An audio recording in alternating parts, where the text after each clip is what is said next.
আম্মা জান আয়েশা রাদিয়াল্লাহু তাআলা আনহা বলেন, ও দুনিয়ার মানুষেরা,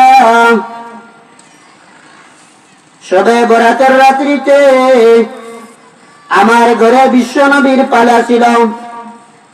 বিশ্বনবী বিবাহ করেছিলেন 11টি। 11 জন মহিলাদেরকে আল্লাহ রসুল পালা বন্টন করে রাত্রি কাটাইতেন। ইনসাফ এবং সৎ মাধ্যমে আল্লাহ রসুল জীবন যাপন করেছেন।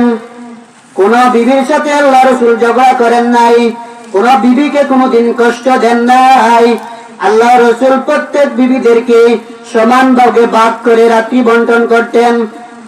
আম্মা জান আয়েশা রাদিয়াল্লাহু তাআলা আনহা বলেন, দুনিয়ার মানুষেরা, শবে বরাতের রাত্রিতে বিশ্বনবী আমার গলে পালা ছিল। নবীজি আমার সাথে হওয়া দাওয়া করলেন।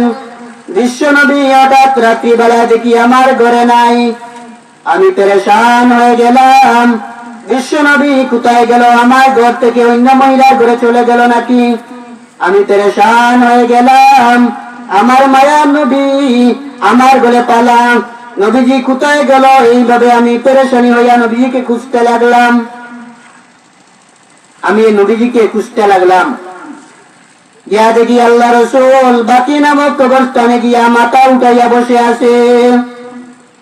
আমাকে দেখার পরে আল্লাহ নবী বললেন, ইয়া আয়েশা, আকুনতি তাখাফিনা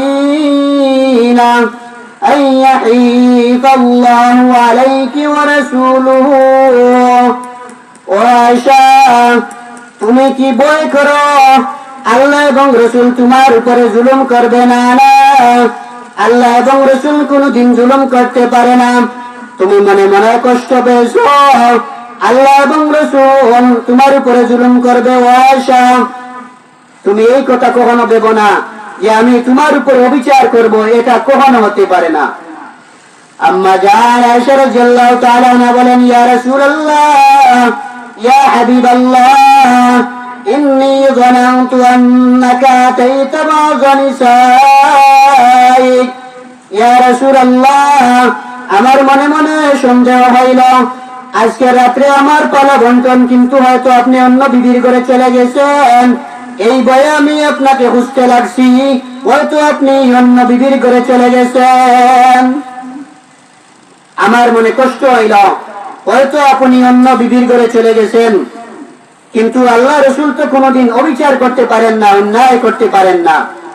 আল্লাহ রসুল সাল্লাল্লাহু আলাইহি ওয়াসাল্লাম বলেন, ও আয়েশা, ইন্নাল্লাহা তাবারাকা ওয়া তাআলা ইয়ানজিলু লাইলাতান নিসফি মিন শাবান ইলাস সামাa'id দুনিয়া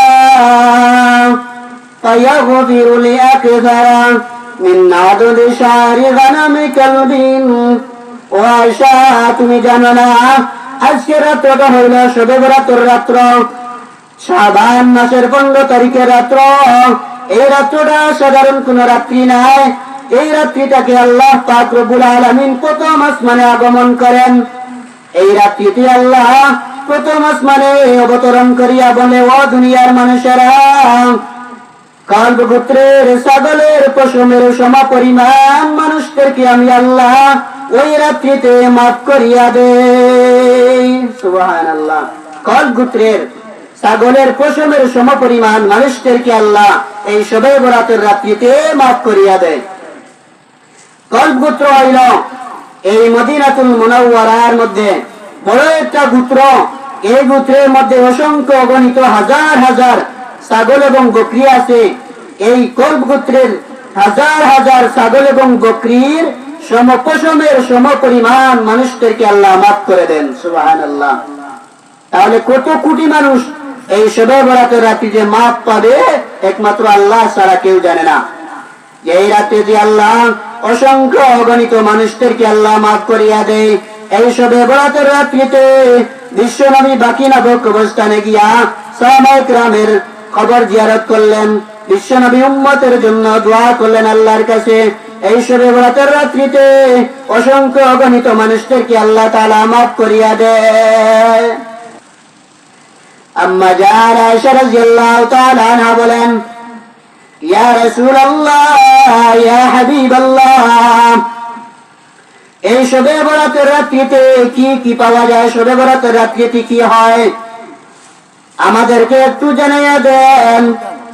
বিশ্বনবী বললেন, ফিহা ইয়াকতুবা কুল্লু মাউলুদি বনি আদম ফি হাদিহিস সালাম। ও আয়েশা, এই শবে বরাতের রাত্রিতে আগামী 1 বছরের ভিতরে কত মানুষ জন্মগ্রহণ করবে, যত মানুষ দুনিয়াতে আগমন করবে সকল মানুষের তালিকাভুক্ত করা হয়। এই শবে বরাত থেকে নিয়ে আগামী শবে বরাত পর্যন্ত কত মানুষ আগমন করবে, দুনিয়াতে জন্মগ্রহণ করবে, সকল মানুষের তালিকাভুক্ত করা হয়।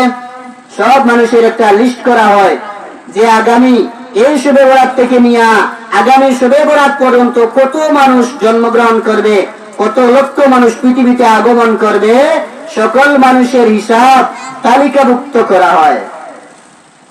ওয়াফিহা আইয়াকুতুবা কুল্লু হালিকিম মিন বানি আদম ফি হাদিহিস সানাহ। ও আয়েশা, এই রাত্রিতে আগামী 1 বছরের ভিতরে কত মানুষ ধ্বংস হবে, কতজন মানুষ মৃত্যুবরণ করবে, ওই সমস্ত মানুষের হিসাব ওই রাত্রিতে তালিকাভুক্ত করা হয়। সুবহানাল্লাহ।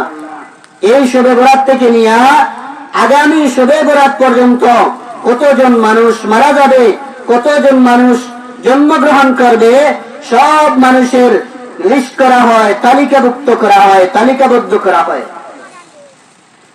وَفِيهَا تُرْفَعُ أَعْمَالُهُمْ। ও আয়েশা, ওই রাত্রিতে মানুষ যে যত আমল করে আল্লাহর কাছে কবুল হয়ে যায়। যারা রোজা রাখে এই রোজাটাও আল্লাহর কাছে কবুল হয়ে যায়। ওই রাত্রিতে যারা তাহাজ্জুদ পড়ে তাহাজ্জুদের নামাজ কবুল হয়ে যায়। ওই রাত্রিতে যারা কোরআন তিলাওয়াত করে তাদের কোরআন তিলাওয়াত কবুল হয়ে যায়। যারা মারামারি করে তাদের মারামারিও কবুল হয়ে যায়। যারা মসজিদে এসে হট্টগোল করে সিন্নি নিয়ে মারামারি করে ওই মারামারিটাও তাদের তালিকাভুক্ত করা হয়। অর্থাৎ ওই রাত্রে যদি কোনো মানুষে মারামারি করে, ওই রাত্রিতে যদি কেউ জুতা চুরি করে, ওই রাত্রিতে যদি কেউ মসজিদে গিয়া গন্ডগোল লাগায়, আগামী 1 বছর তার গন্ডগোল লাগানি, মসজিদে জুতা চুরি করা সব তালিকাভুক্ত করা হয়। ওই রাত্রিতে যদি শাশুড়ি এবং বৌমা ঝগড়া করে তাহলে ওই ঝগড়াটাও শবে বরাতের রাত্রিতে তার আমলনামায় লেখা হয়। নাউযুবিল্লাহ। তাহলে দেখা যায় শবে বরাতের রজনীতে মানুষের যত ধরনের হট্টগোল আছে, মারামারি আছে, যত ধরনের বাদ তামাশা আছে, এই তামাশাগুলা শবে বরাতের রাত্রিতে বেশি দেখা যায়। না না, ওই রাত্রিতে হট্টগোল করার কোন রাত্র নাই, ওই রাত্রটা মারামারি করার রাত্র নাই। শ্বশুর শাশুড়ি বৌমা ওই রাত্রিতে ঝগড়া করার কোন রাত্র নাই। ওই রাত্রটা হইল আল্লাহর কাছে আমল কবুল হওয়ার রাত্র। ওই রাত্রিতে আল্লাহর কাছে আমল বন্দেগী উঠানো হয়। وَفِيهَا تُنزِلُ أَرْزَاقُهُمْ وَفِيهَا تُنزَلُ أَرْزَاقُهُمْ। ওই রাত্রিতে মানুষের ভাগ্য নির্ধারণ করা হয়। আগামী 1 বছর কোন জিনিস খাদ্য খাইব, আগামী 1 বছর কোন জিনিস পান করবে, আগামী 1 বছর কার গরু খাইব, আগামী 1 বছর রিজিক কোথায় ফলাইব, আগামী 1 বছর কোন জায়গার মধ্যে তার রিজিকটা হবে, টাকা কেমন কামাই করবে, পয়সা কেমন কামাই করবে, ওই রাত্রিতে ভাগ্য নির্ধারণ করা হয়। ওই রাত্রিতে ভাগ্য নির্ধারণ করা হয়। আগামী 1 বছরের ভিতরে মানুষ কি খাইবে, আগামী 1 বছরের ভিতরে মানুষ কি বন্টন করবে, পানাহার করবে, কতজন মানুষ জন্মগ্রহণ করবে, আগামী 1 বছরের ভিতরে কতজন মানুষ মৃত্যুবরণ করবে, সকলের তালিকাভুক্ত করা হয়। সুবহানাল্লাহ। সবার তালিকাভুক্ত করা হয়। কে কে মারা যাবে, আগামী 1 বছরের ভিতরে কে কে জন্মগ্রহণ করবে, কে কোন খাদ্য গ্রহণ করবে, কে কোন আমল করবে। শবে বরাতের রাত্রিতে ঘুমাইলেও তোমার আমল নামায় সারা বছর ঘুমানোর আমল নামায় লেখা হয়। ওই রাত্রি যে ঘুমাইবাই সারা বছর তোমার ঘুমে যাইব। ওই রাত্রিতে যদি তুমি নামাজ পড়ো সারা বছর তোমার নামাজের মধ্যে মগ্ন থাকবো। ওই রাত্রিকে যা করবাই তাই আল্লাহ তাআলার কাছে গ্রহণযোগ্য হবে। علي بن أبي طالب رضي الله تعالى عنه قال قال رسول الله صلى الله عليه وسلم إذا كانت ليلة النصف من شعبان فقوموا ليلها وصوموا يومها। এ দুনিয়ার উম্মতেরা, যখন শবে বরাতের রাত্রি হয়, শাবানের 15 তারিখ হয়, ওই রাত্রিতে তোমরা দিনের বেলায় রোজা রাখিও আর রাত্রি বেলায় আল্লাহর ইবাদত করিও। দিনের বেলায় রোজা রাখিও আর রাত্রি বেলায় তোমরা আল্লাহর ইবাদত বন্দেগী করিও। কারণ কি? কারণ কি? فإن الله ينزل فيها لغروب الشمس إلى سماء الدنيا। ও আমার উম্মতেরা, তোমরা জানো না ওই রাত্রিতে কি হয়? ওই রাত্রিতে কি হয়? সূর্য ডুবার পর থেকে আল্লাহ পাক রব্বুল আলামিন প্রথম আসমানে অবতরণ করেন। সুবহানাল্লাহ। সূর্য ডুবার পর থেকে মাগরিবের সময় থেকে নিয়ে আল্লাহ তাআলা প্রথম আকাশে অবতরণ করেন। প্রথম আকাশে অবতরণ করিয়া আল্লাহ রাব্বুল আলামিন বান্দাদেরকে ঘোষণা দেন, আলা মিন মুস্তাগফিরিন ফাগফির লাহু। ও আমার বান্দা, যারা গুনাহগার, গুনাহ করেছো, জমিন পর্যন্ত, জমিন ভরে গুনাহ, আসমান পর্যন্ত গুনাহ, জমিন ভরিয়া গুনাহ করছো, যারা গুনাহগার আছো, আমি আল্লাহর কাছে তোমরা মাগফিরাত চাও, আমি আল্লাহ তোমাদেরকে মাফ করিয়া দিব। ওই রাত্রিতে তুমি আমি আল্লাহর কাছে চাও, আমি আল্লাহ তোমার জিন্দেগীর গুনাহ মাফ করে দিব। আলা মিন মুস্তারজিকিন ফারজুকাহু। কে আসো ওই রাত্রিতে আমার কাছে রিজিকের সন্ধান চাইবে, আমি আল্লাহ তোমার রিজিকের ব্যবস্থা করে দিব। টাকা পয়সার অভাব, ধন সম্পদের অভাব, শবে বরাতের রাত্রিতে তুমি আমার কাছে চাও, আমি আল্লাহ তোমাকে রিজিক দান করব।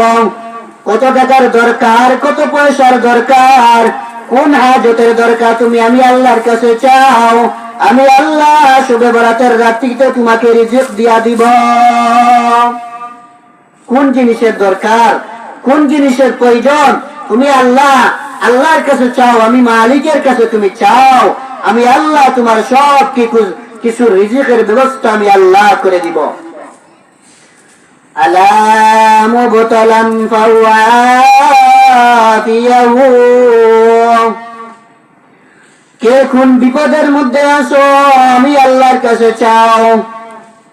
ছেলের বিবাহ শাদী হইতেছে না, ভালো কোনো মেয়ের সন্ধান পাওয়া যায় না, মেয়ের বিবাহ হয় না, ভালো কোনো সন্তানের, ভালো কোনো ছেলের আশা করা যায় না, পাত্রের পাওয়া যায় না, তোমার মেয়ে বিবাহ দিতে পারছো না, আমি আল্লাহর কাছে চাও। বড় কোনো মুসিবতের মধ্যে আসো, বড় কোনো অসুস্থতার মধ্যে আসো, বড় কোনো রোগ নিয়ে তুমি আসো, আমি আল্লাহর কাছে চাও, আমি আল্লাহ তোমার সব মুসিবত দূর করিয়া দিব। সুবহানাল্লাহ। বিপদের মধ্যে আসো, আমি আল্লাহর কাছে তুমি চাও, তোমার সন্তানের বিবাহ হয় না, আমি আল্লাহর কাছে চাও, মেয়ের জন্য ভালো পাত্র সন্ধান পাওয়া যায় না, তুমি আল্লাহর কাছে, আমি মালিকের কাছে চাও, আমি আল্লাহ তোমার সব বিপদের, যত ধরনের বিপদ আছে আমি আল্লাহ দূর করিয়া দিব। সুবহানাল্লাহ। তাহলে আমরা এই শবে বরাতের রাত্রিতে আল্লাহ তাআলার কাছে আমরা চাইব, আল্লাহ তাআলার কাছে আমরা রিজিকের জন্য চাইবো, আল্লাহ তাআলার কাছে আমরা বিপদের জন্য চাইবো, আল্লাহর কাছে আমরা সব মাগফিরাতের জন্য চাইবো। আল্লাহ রাব্বুল আলামিন আমাদেরকে মাফ করিয়া দিবেন। عن معاذ بن جبل رضي الله تعالى عنه قال قال رسول الله صلى الله عليه وسلم من أحيا الليالي الخمس وجبت له الجنة ليلة التروية وليلة عرفة وليلة النحر وليلة الفطر وليلة النصف من شعبان আল্লাহর নবী বিশ্ব নবী বলেন, 5টি রাত্র যদি কোনো আল্লাহর বান্দা জাগ্রত থাকিয়া ইবাদত বন্দেগী করে, ওই ব্যক্তির জন্য জান্নাত ওয়াজিব হয়ে যায়। সুবহানাল্লাহ।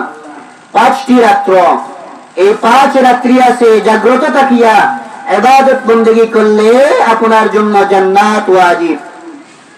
1 নম্বর লাইলাতুত তারউইয়াতি, জিলহজ মাসের 8 তারিখের রাত্র, ওই রাত্রিতে জাগ্রত থাকিয়া ইবাদত করলে জান্নাত ওয়াজিব হয়ে যায়। 2 নম্বর রাত্রি হইল লাইলাতুল আরাফা, জিলহজ মাসের 9 তারিখের রাত্র, ওই রাত্রিতে জাগ্রত থাকিয়া ইবাদত বন্দেগী করলে জান্নাত ওয়াজিব হয়ে যায়। 3 নম্বর রাত্র হইল লাইলাতুন নাহর, কুরবানির রাত্র, জিলহজ মাসের 10 তারিখের রাত্রি হইল কুরবানির রাত্রি, ওই রাত্রিতে জাগ্রত থাকিয়া ইবাদত বন্দেগী করলে জান্নাত ওয়াজিব হয়ে যায়। 4 নম্বর লাইলাতুল ফিতর, ঈদুল ফিতরের রাত্রি, ওই রাত্রিতে জাগ্রত থাকিয়া ইবাদত বন্দেগী করলে ওই ব্যক্তির জন্য জান্নাত ওয়াজিব হয়ে যায়। ঈদুল ফিতরের রাত্রিতে জাগ্রত থাকিয়া ইবাদত বন্দেগী করলে ওই ব্যক্তির জন্য জান্নাত ওয়াজিব হয়ে যায়। 5 নম্বর রাত্রি হইল লাইলাতুন নিসফি মিন শাবান, শবে বরাতের রাত্রিতে জাগ্রত থাকিয়া ইবাদত বন্দেগী করলে ওই ব্যক্তির জন্য জান্নাত ওয়াজিব হয়ে যায়। শবে বরাতের রাত্রিতে যদি আল্লাহর বান্দা জাগ্রত থাকিয়া ইবাদত বন্দেগী করে, ওই ব্যক্তির জন্য জান্নাত ওয়াজিব হয়ে যায়। তাহলে আমরা পাইলাম 5টি রাত্র জাগ্রত থাকিয়া ইবাদত বন্দেগী করলে জান্নাত ওয়াজিব হয়ে যায়। 1 নম্বর লাইলাতুত তারউইয়াতি, জিলহজ মাসের 8 তারিখের রাত্রি। 2 নম্বর লাইলাতুল আরাফা, জিলহজ মাসের 9 তারিখের রাত্রি। 3 নম্বর লাইলাতুন নাহর, জিলহজ মাসের 10 তারিখের রাত্রি, কুরবানির রাত্রি। 4 নম্বর লাইলাতুল ফিতর, ঈদুল ফিতরের রাত্রি। 5 নম্বর লাইলাতুন নিসফি মিন শাবান, শবে বরাতের রাত্রি। এই 5টি রাত্রিতে জাগ্রত থাকিয়া ইবাদত করলে তার জন্য জান্নাত ওয়াজিব হয়।